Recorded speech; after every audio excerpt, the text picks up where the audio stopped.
오늘이 2월 10일입니다. 작년 2월 9일 날 2월 둘째 주일이었는데 저희들이 이곳에서 첫 번째 예배를 드리게 되었습니다. 그리고 1년이 지나게 되었습니다. 하나님께서 우리 교회에 큰 은혜를 베풀어 주셨습니다. 그래서 이번 돌아오는 주일날 우리가 또 교회 설립 1년 1주년을 감사하며 또 예배 드리겠습니다. 그리고 작은 선물, 감사 선물을 또 교회에서 준비해서 여러분들께 또 전달해 드리며 우리 기쁨을 같이 나누도록 하겠습니다. 여러분 이번 또 설을 위해서 또 이번 주일 예배를 위해서 기도해 주시면 감사하겠습니다. 오늘은 고린도후서의 특징 12번째 시간으로 주의 말씀을 같이 나누며 은혜를 나누도록 하겠습니다. 첫 번째는 즐겨내는 자를 사랑하신다, 그런 제목을 한번 붙여보았습니다. 우리가 읽었습니다만 고린도후서 9장 7절과 8절 말씀 다시 한번 천천히 한 목소리를 읽어보겠습니다. 같이 읽겠습니다. 시작. 각각 그 마음에 정한 대로 할 것이요 인색함으로나 억지로 하지 말지니 하나님은 즐겨내는 자를 사랑하시느니라. 하나님이 능히 모든 은혜를 너희에게 넘치게 하시나니 이는 너희로 모든 일에 항상 모든 것이 넉넉하여 모든 착한 일을 넘치게 하게 하려 하심이라. 아멘. 고린도후서 8장과 9장은 신약 성경에서 헌금에 대해서 가장 구체적이고 가장 실제적으로 이야기하고 있는 곳이 고린도후서 8장과 9장입니다. 제가 로마서 15장을 다룰 때도 말씀을 드렸습니다만 이 고린도후서 8장과 9장은 교인들이 평소에 교회에 나와서 예배할 때 하는 헌금에 관한 이야기이기도 합니다. 그러나 또한 이것은 예루살렘에 있는 가난한 성도들을 위해서 이제 사도 바울이 세운 여러 지역의 교회들, 마케도니아와 아가야와 소아시아에 세운 교회들 전체가 힘을 합쳐서 하나의 모금 운동, 헌금 운동을 벌이는 것이다, 그렇게 말씀을 드린 적이 있습니다. 제가 미국에서 부목사로 있을 때 한 번은 기독교 방송에, 라디오 방송에 나가서 대담을 한 적이 있었습니다. 왜냐하면 이제 미국 LA 지역에 거기에 이제 1992년에 LA 폭동이 있었습니다.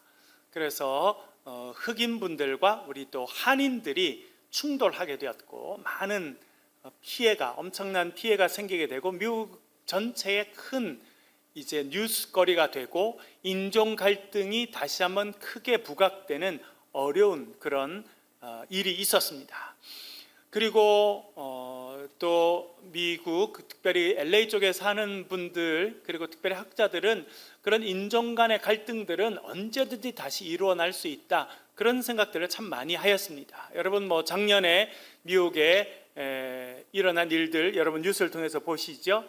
Black Lives Matter, 그러니까 흑인 생명도 소중하다, 이런 이야기들을 하면서 또 인종 차별과 관련된 그런 일들이 또 있었고 또 그런 운동들이 전개되었습니다.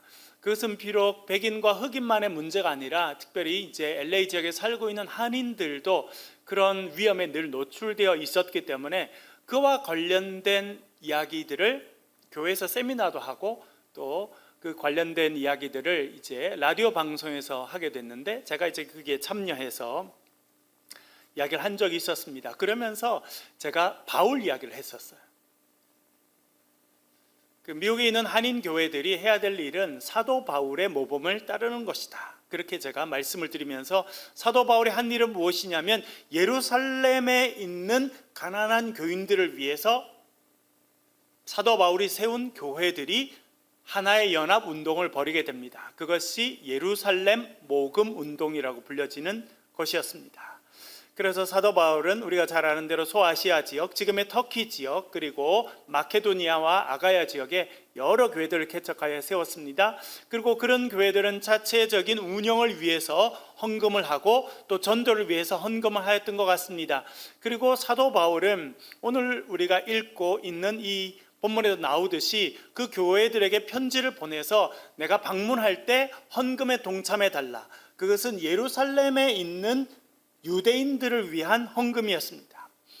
그런데 오늘 편지를 보내고 있는 고린도 교회도 유대인들이 있었겠습니다만 많은 사람들은 유대인들이 아닌 소위 말하는 헬라 문화에 살고 있는 비유대인들이었습니다. 그러니까 인종과 문화가 또 언어가 다른 사람들이었죠. 그리고 그런 사람들을 중심으로 사도 바울은 교회를 세웠습니다.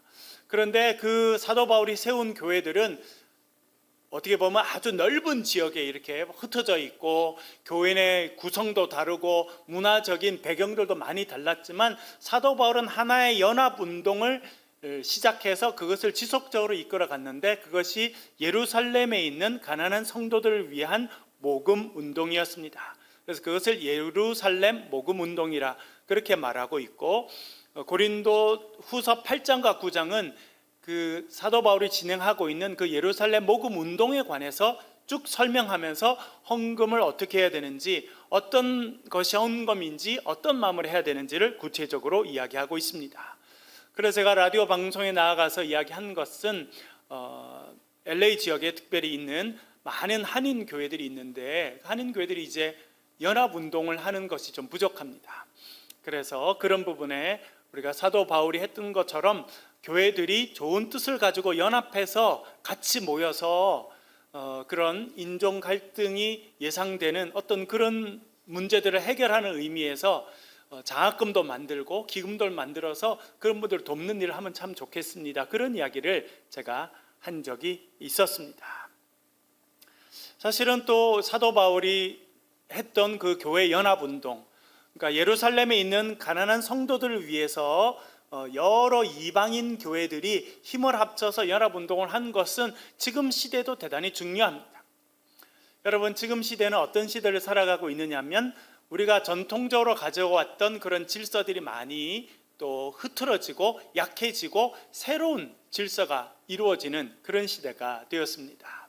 여러분, 갑자기 이제 코로나 시대가 되면서 비대면 예배를 드리게 되고 학교에서 모여서 공부하던 친구들이 다 집에서 공부를 하게 되었습니다. 특별히 여러분, 교회만 해도 작년 2월 말에 대구에서 코로나가 급속하게 터지면서 3개월 정도 우리가 온라인으로 예배를 드리게 됐지 않았습니까?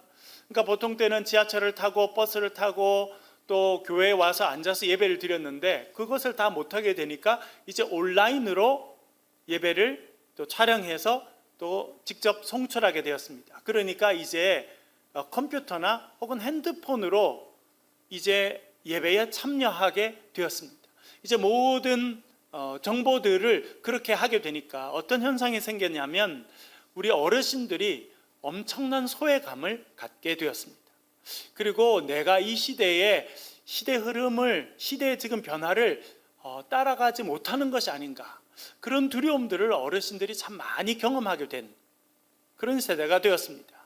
여러분, 한 3, 40년 전만 돼도 예를 들어 17, 18살짜리 학생이 있으면 인생의 여러 가지 중요한 일들을 해결하기 위해서는 오히려 어른들을 찾아가서 여쭤봐야 됐습니다. 이건 어떻게 하면 좀 좋습니까? 이때는 이 문제를 어떻게 해결하면 좋습니까? 이렇게 되었는데 여러분, 코로나가 터지면서 소위 말하는 4차 산업혁명 시대가 완전히 우리 곁에 급속하게 오게 되었습니다. 그래서 어떤 일이 생겼냐면 70 대신 어르신께서 17살짜리 손자를 불러서 야, 이거 어떻게 보내니? 이거 어떻게 화면을 열어보니? 라고 묻게 되는 그런 일이 생기게 되었다는 것입니다. 급속한 삶의 변화가 우리의 가까이 찾아왔습니다. 여러분, 우리 교회도 그렇게 성경 공부를 하고 있습니다만 저도 지난 학기 연대 개건 교수로 초빙이 돼서 참 좋았어요. 그런데 한 번도 연대 가본 적이 없습니다. 한 학기 동안 제가 대학원 학생들 수업을 했어요. 그러나 단 한 번도 연대 캠퍼스에 발을 디뎌본 적이 없습니다. 모든 수업은 저의 서재 방에서, 저희 아파트 방에서 다 이루어졌어요. 성적 처리까지 다 끝냈지만 그 얼굴을 화면으로 대해서 보았습니다. 이번 학기도 그렇게 진행하고 아마 올해도 그렇게 될 것 같습니다.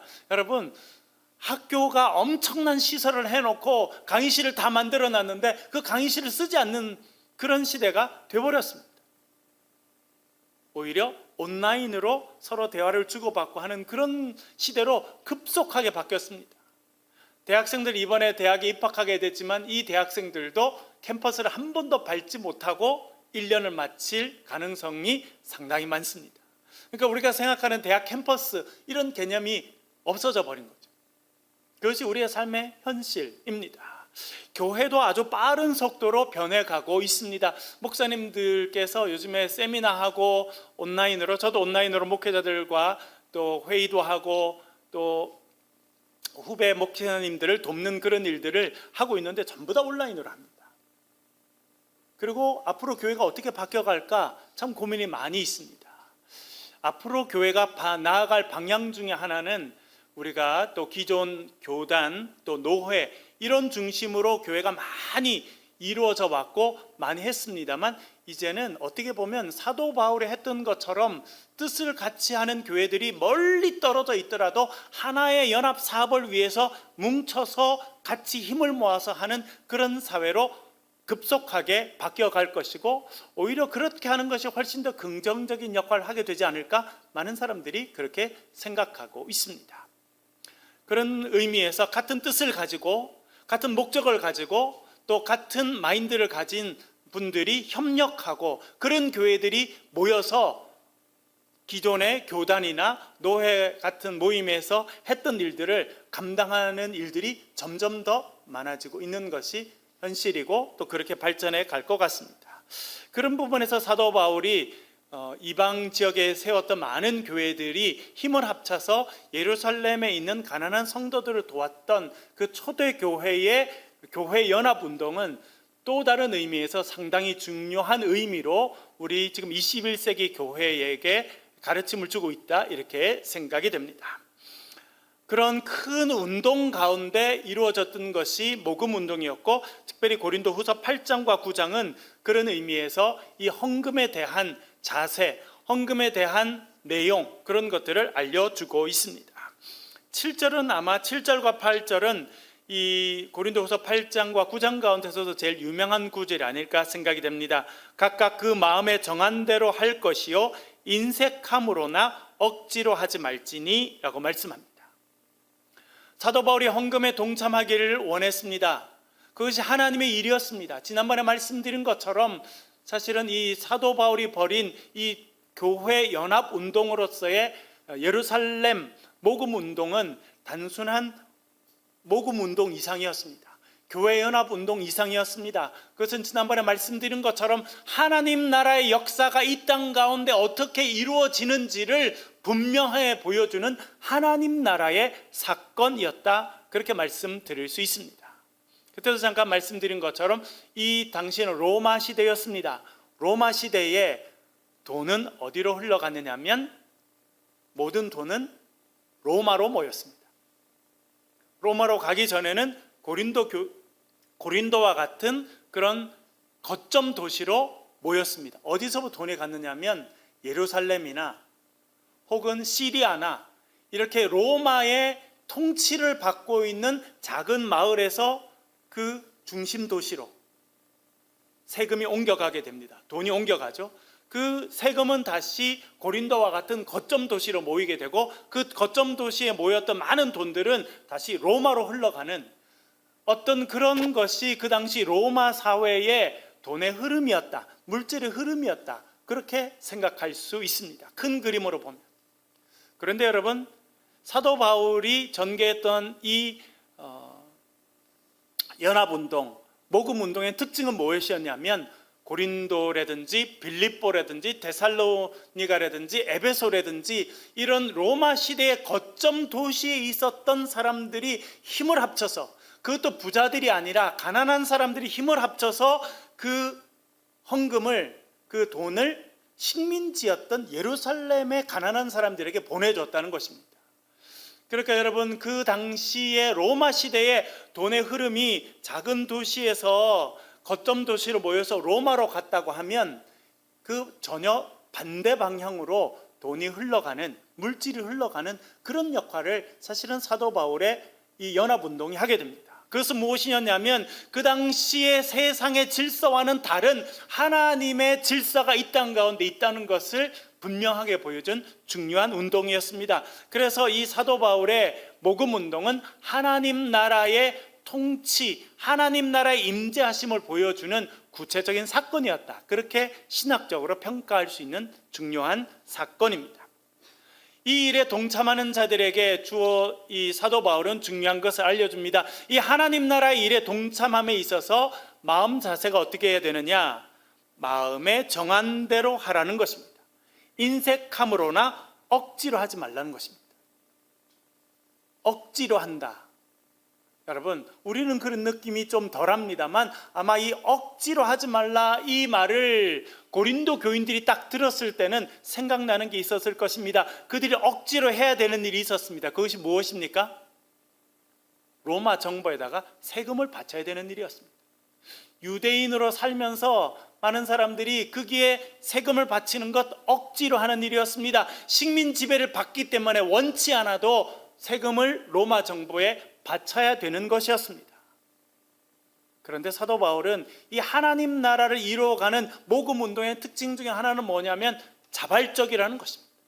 억지로 하는 것이 아니라는 것입니다. 마음에 정한 대로 하라는 것입니다. 그 이유를 이렇게 설명합니다. 하나님은 즐겨내는 자를 사랑하시느니라. 그러니까 여러분, 하나님 나라의 운동은 억지로 하는 것이 아닙니다. 하나님의 은혜를 체험한 자가, 예수 그리스도를 통해서 우리를 구원해 주신 그 하나님의 은혜를 체험한 자가 그 구원의 은혜에 감사하고 기뻐서 즐거움으로 참여하는 것이 하나님의 나라고, 즐거움으로 참여하는 것이 하나님 나라 운동이라는 것을 말해주고 있습니다. 특별히 중요한 것이 하나님은 즐겨내는 자를 사랑하시느니라 입니다. 여러분, 오늘 교회에 오시고 또 온라인 예배 참여하실 때 어떤 마음으로 참여하셨습니까?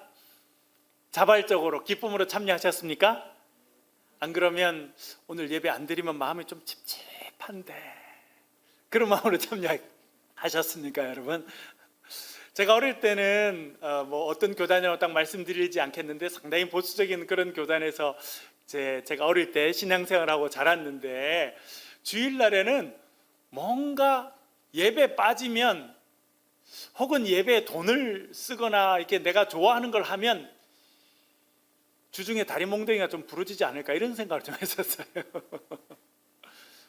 기쁨으로 참여하기보다는 약간 두려움으로, 의무로, 그런 느낌으로 신앙생활을 상당한 동안은 했다고 생각이 됩니다. 또 어른들이 그렇게 가르쳤습니다. 너 예배 안 드리면 큰일 난다. 너 주일날 돈 쓰면 큰일 난다. 너 주일날 세상 공부하면 안 된다. 그런 이야기들을 자주 하셨기 때문에 그렇습니다. 그러나 여러분, 성경을 읽어보면 하나님은요, 어떤 분이시냐면 즐겨내는 자를 사랑하시는 분이라는 겁니다.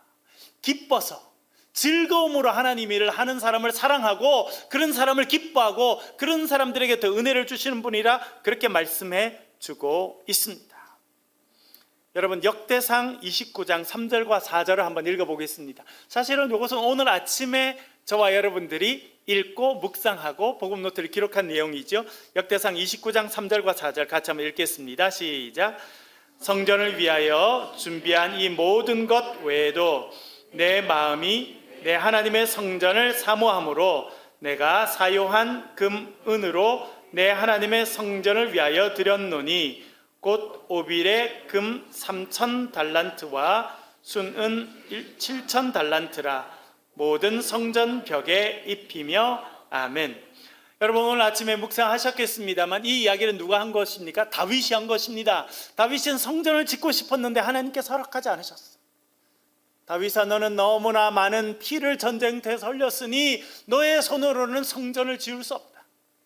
너의 아들 솔로몬을 통해서 성전을 짓게 될 것이다. 그렇게 하나님 말씀하셨습니다. 저는 참 섭섭했을 것 같아요.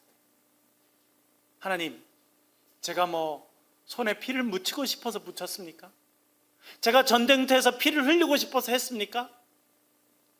하나님께서 세워주신 이 나라를 지키기 위해서 이 나라의 군인으로, 군사령관으로 제가 전쟁에 나가야 됐고 적이 오면 막아야 됐기 때문에 제가 그렇게 했는데 하나님 어떻게 그럴 수 있습니까?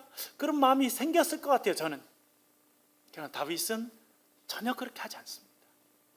하나님의 말씀에 전적으로 순종합니다. 그리고 하나님께 섭섭한 마음을 가진 것이 아니라 하나님의 뜻이 그러니 나는 내가 할 수 있는 일을 감당해야지 라고 생각합니다. 다윗이 한 일은 무엇입니까? 금과 은과 놋과 철과 가장 좋은 백향목과 돌들을 준비할 수 있을 만큼 준비하는 것입니다. 그리고 석수와 목수와 같은 그런 사람들을 양육해서 이제 자기 다음으로 솔로몬이 왕위에 오르면 이 하나님의 성전을 짓는 일을 잘 할 수 있도록 그렇게 도와주었다는 것입니다. 그런데 오늘 여기도 보면 많은 백성들이 그 일에 동참했을 뿐만 아니라 모범을 보인 사람은 본인인데, 내 마음이 하나님의 성전을 사모함으로, 하나님의 성전이 보이지도 않습니다. 하나님의 언약궤는 쳐놓은 텐트 안에, 천막 안에 있고 자신은 좋은 궁전에 살고 있습니다. 그것이 마음에 늘 걸렸습니다. 그래서 아주 좋은, 최고로 좋은 재료로 하나님의 성전을 짓고 싶었는데 하나님 허락하지 않으셨습니다. 그러나 하나님의 성전을 향한 사모하는 마음은 그에게 늘 있었습니다. 그래서 그가 준비하게 됩니다. 재밌는 것은 오늘 본문에 보면 내가 사유한 금, 은으로 내 하나님의 성전을 위하여 드렸노니, 그래서 본인이 본인 소유로 있는 금과 음을 내놓는데 곧 오빌의 금 3,000달란트와 금을 3,000달란트 내놨다.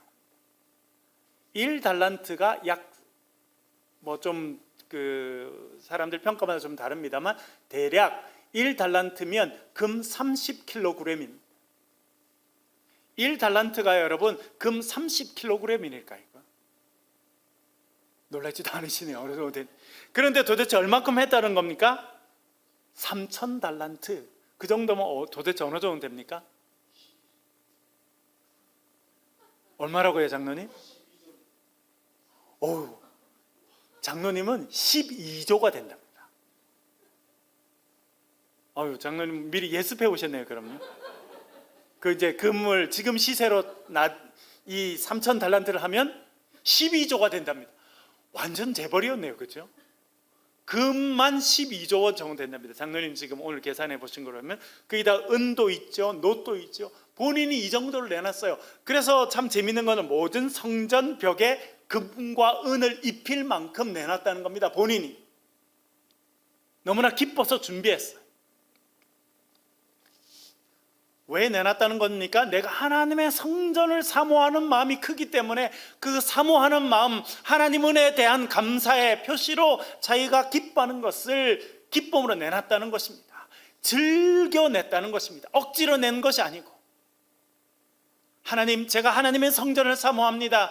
저에게 성전 짓는 은혜는 주시지 않으셨지만 하나님, 제가 있는 것을 다 내놓겠습니다. 그리고 그것으로 저희 아들이 성전을 지을 수 있도록 제가 준비하겠습니다. 그렇게 한 겁니다. 여러분, 참 저는 그걸 보면 다윗이 참 대단한 믿음의 사람입니다. 하나님, 제가 섭섭합니다. 하나님, 제 일을 왜 막으십니까? 한 번도 그렇게 하지 않습니다. 하나님, 알겠습니다. 하나님의 뜻이니 제가 순종하고 저는 제가 할 수 있는 일을 하겠습니다 하고 모든 재료들을 준비합니다. 그것이 다윗의 신앙이었습니다. 그런데 다윗이 그렇게 하니까 어떻게 되었냐면요, 역대상 29장 7절과 9절 우리 한번 읽어보겠습니다. 중요한 구절인데요, 같이 읽겠습니다. 시작. 하나님의 성전 공사를 위하여 금 5,000달란트와 금 10,000디락, 은 10,000달란트와 놋 18,000달란트와 철 100,000달란트를 드리고 보석을 가진 모든 사람은 게르손 사람 여히엘의 손에 맡겨 여호와의 성전 곳간에 드렸더라. 백성들은 자원하여 드렸으므로 기뻐하였으니 곧 그들이 성심으로 여호와께 자원하여 드렸으므로 다윗 왕도 심히 기뻐하니라. 아멘. 다윗 왕이 오빌이라고 하는 그 당시 그 지역에서 가장 좋은 금이 나던 곳이 오빌이었거든요. 그래서 그곳으로 배를 보내서 금을 실어 왔는데 본인은 3,000달란트를 헌금했습니다. 그랬더니 그 모습을 보고 백성들이 자발적으로 참여하는데 금 5,000달란트, 또 금 10,000디릭, 다릭, 그리고 은 10,000달란트, 여러분 장로님 금방 계산하신 것이 다윗이 한 것만 12조 원 정도가 됐다면 백성들이 한 것은 상상을 초월할 정도가 된 거죠. 여러분 얼마나 축제 분위기였겠습니까? 그리고 여러분 이것은 뭘 이야기하냐면 이 백성들이 얼마나 풍요하고 얼마나 풍성한 가운데 살았는지를 우리에게 말해줍니다. 여러분 아무리 마음이 있어도 가진 것이 없으면 어떻게 내놓겠습니까? 그러나 하나님께서 다윗에게 복을 주시고 이스라엘 백성들이 은혜 주셔서 이들이 넉넉하게 살아가고 또 기쁨으로 내어놓을 수 있을 만큼 하나님께서 그들에게 은혜를 주셨습니다. 핵심적인 구절은 9절입니다. 백성은 자원하여 드렸으므로 기뻐하였으니. 어떻게 드렸다는 겁니까? 자원해서 드렸다는 겁니다. 억지로 드리지 않았다는 거예요. 하나님께서 우리에게 성전을 언젠가 허락하실 것이고 다윗 왕이 기쁨으로 그 일을 준비하니 우리도 그게 기쁨으로 동참하자. 여러분 다윗이 누구 보고 너희들도 헌금해라, 당신들도 동참하시오 그렇게 말한 적이 없습니다. 백성들이 기쁨으로 자원으로 드렸다는 것입니다. 그런데 재밌는 것은 자원하여 드렸더니 기뻐하였으니, 그러니까 자원하여 드린 것이 먼저 나오고 그 다음에 기쁨이 따라왔다는 것입니다. 여러분 이것이 어떻게 보면 우리의 삶의 비밀 중에 하나입니다. 하나님께 기쁨으로 드리고 하나님의 이름으로 다른 사람을 기쁨으로 섬기게 되면 우리의 삶에 찾아오는 것이 있습니다. 그것이 무엇입니까? 그것이 기쁨과 평화입니다. 그래서 정말 부자는 많이 갖고 있는 사람이 부자가 아니라 주의 이름으로 많이 나누는 사람이 부자가 됩니다. 여러분 헌금하는 것 얼마나 기쁜 일입니까? 감사한 일입니까? 주의 이름으로 다른 사람을 돕고 섬기는 일 얼마나 감사하고 좋은 일입니까? 여러분 그것이 축복의 통로로 쓰임받는 길입니다. 그때 제가 한번 말씀드린 것처럼 제가 대학 다닐 때 처음으로 단기 선교회 갈 때 같은 교회에 있던 어느 권사님께서 그 비용을 감당해 주셨는데 그 계단에서 그 권사님을 만났을 때 그 장면이 여전히 기억납니다. 그분이 저에게 단기 선교를 가는 비용 전체를 본인이 담당하겠다고 말씀하셨습니다. 그래서 권사님 감사합니다 그랬더니 선생님 저한테 감사하지 마십시오. 하나님께서 저를 통해서 선생님께 드리는 겁니다. 그리고 저는 그 일에 쓰임받으니 얼마나 기쁜지 모릅니다. 그분은 하나님의 도구로 쓰임받는 기쁨을 아셨던 것 같아요. 그 일을 기뻐하니 하나님이 또 시켜주시고 또 하게 하시고 또 하게 하시고 그러니 쓰임받는 기쁨이 넘치고 그리고 그 도구로 쓰임받아서 장학금을 받고 그렇게 도움을 받는 사람은 뭐가 넘치겠습니까? 가슴에 감사가 넘치겠죠. 그것은 조금 이따가 나오게 됩니다. 그리고 또 이렇게 말합니다. 곧 그들이 성심으로 여호와께 자원하여 드렸으므로 다윗 왕도 심히 기뻐하니라 라고 말해주고 있습니다. 여러분 하나님은 즐겨내는 자를 기뻐하신다 말씀하십니다. 여러분 기쁨으로 하나님 앞에 헌금도 드리시고 헌물도 드리시고 또 여러분 가난하고 어렵고 도움이 필요한 사람을 보시면 주의 이름으로 베푸실 수 있기를 간절히 바랍니다.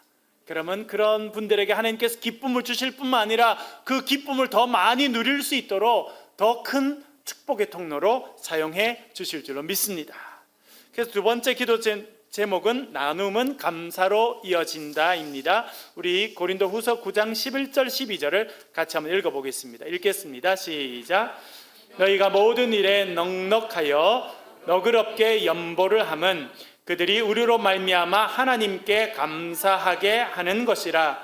이 봉사의 직무가 성도들의 부족한 것을 보충할 뿐 아니라 사람들이 하나님께 드리는 많은 감사로 말미암아 넘쳐느니라. 아멘. 여러분 여기 보십시오. 너희가 모든 일에 넉넉하게 연보함은 하나님께 기쁨으로 드렸다는 겁니다. 고린도 교인들이 하나님께 기쁨으로 드렸어요. 그랬더니 어떻게 됐다는 겁니까? 그들이 우리로 말미암아 하나님께 감사하게 하는 것이라. 그러니까 고린도 교인들이 기쁨으로 이 헌금을 하고 예루살렘에 있는 교인들을 돕는 일에 동참했습니다. 그랬더니 여기 그들이 라고 나오는데 이 사람들이 아마 그 북쪽 지역 마케도니아에 있었던 그 교인들, 빌립보 교회, 데살로니가 교인들이라고 생각이 되는데요. 헌금에 동참한 사람들은 남쪽에 있는 고린도 교인들인데 기뻐하고 감사한 사람들은 북쪽에 있는 데살로니가 교회, 빌립보 교회 교인들이었다, 그렇게 말해주고 있습니다. 그리고 여러분, 사도 바울이 나중에는 이 헌금을 예루살렘에 이제 갖다 주게 되는데, 그것을 헌금을 받아서 도움을 받는 사람들이 감사하고 기뻤다고 하는 것은 우리가 분명히 생각해 볼 수 있는 부분입니다. 여러분, 이것이 어떻게 보면 선순환입니다. 선순환. 많은 사람들이 하나님 은혜를 체험하고 그 은혜에 감사해서 헌금을 하게 되고 주의 이름으로 많은 사람들에게 베푸는 그런 베품의 사역들을 감당합니다. 그러면 베푸는 사람에게는 기쁨이 주어집니다. 하나님 나를 사용해 주셔서 감사합니다. 그리고 여러분 그렇잖아요. 이렇게 베푸는 손길에게 기쁨이 있습니다. 저는 자주는 아닌데 아주 가끔 저희 애들에게 밥을 해줄 때가 있거든요. 볶음밥 이런 건 제가 그나마 좀 이렇게 해서 김치볶음밥, 뭐 딴 재료는 없어요. 그냥 김치 내서 썰어가지고 저는 꼭 양파를 꼭 집어넣는데 양파 집어넣어서 그냥 볶다가 밥 해서 이렇게 해서 주면 너무 좋대요, 애들이. 근데 그렇게 해서 주면 평소보다 아이들이 어떻게 반응을 하는지가 눈에 많이 쓰이더라고요. 관심이 많이 보여요. 근데 우리 애들이 잘 먹고 너무 고맙다고 그러면 제 마음에 뭐가 일어날까요? 기쁘더라고요. 그래서 그럴 때마다 제가 밥 먹을 때 나는 최소한 3번 정도는 억수로 맛있다 이렇게 하고 먹어야겠다 이런 생각을 할 때가 있는데, 여러분 그렇게 베풀어 주고 나누어 주는 것이 기쁨이, 그렇죠? 그리고 그 베품을 받는 사람들, 그 사람들 마음에는 감사가 넘치게 된다, 그렇게 말해주고 있습니다. 하나님 은혜를 받고 그 은혜를 기쁨으로 즐거움으로 나눈 사람들에게는 기쁨이 임하게 되고, 그 도움을 받는 사람들, 그리고 도와주는 모습을 본 사람들에게는 마음에 뭐가 일어난다는 것입니까? 감사의 마음이 일어나서 하나님께 찬양을 하게 되는 것이라 그렇게 말해주고 있습니다. 어떻게 보면 그것이 신앙의 선순환입니다. 선순환. 우리가 하나님께 은혜를 받고 그 은혜를 기쁨으로 나누게 되고, 그러면 우리의 삶에 기쁨이 임하게 되고, 그 은혜를 체험하는 사람들은 감사해서 하나님께 영광을 올려드리고 감사를 올려드리고, 또 감사를 받으신 하나님께서 우리에게 더 큰 은혜를 주셔서 우리가 더 많은 것을 나누는 도구로 사용하시고, 그것이 우리 신앙생활의 선순환이라 그렇게 말씀드릴 수 있겠습니다. 그래서 12절에도 보면 사람들이 하나님께 드리는 많은 감사로 말미암아 넘쳤느니라, 많은 사람들이 하나님의 일들이 이루어진 걸 보고 더 감사가 넘쳐났다, 그렇게 말해주고 있습니다. 그런데 여러분, 여기서 하나 사도 바울이 중요하게 말해주고 있는 것이 있는데, 오늘 8장 14절까지만 한번 읽어보겠습니다. 같이 읽겠습니다. 시작. 이제 너희의 넉넉한 것으로 그들의 부족한 것을 보충함은 후에 그들의 넉넉한 것으로 너희의 부족한 것을 보충하여 균등하게 하려 함이라. 아멘. 헌금을 하는 또 다른 이유가 무엇이라는 것입니까? 내가 있는 넉넉한 것은 부족한 사람들에게 나눠주고, 또 나의 부족한 것은 누군가가 그것을 우리에게 보충해 줘서 뭐가 된다는 것입니까? 균등하게 된다는 것입니다. 고린도 교회, 여러분 고린도 교회는 예루살렘 교회보다 훨씬 더 부자였던 사람들이 많은 곳이죠. 지역 자체는 훨씬 더 그렇다는 것입니다. 교인들 중에도 비교적 넉넉한 분들이 더 많이 있었던 것 같습니다.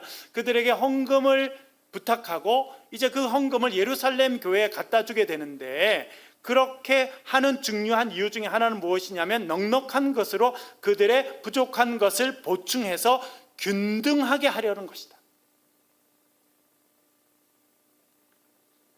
큰 격차를 줄이려고 한다는 것입니다. 여러분, 구약에서부터 나타난 하나님 나라는요, 격차가 계속 커지는 것이 아닙니다.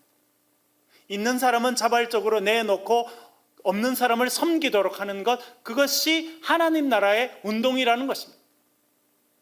여러분, 예수님께서 하신 오병이어의 이 오병이어를 통해서 말씀하신 것이 무엇입니까?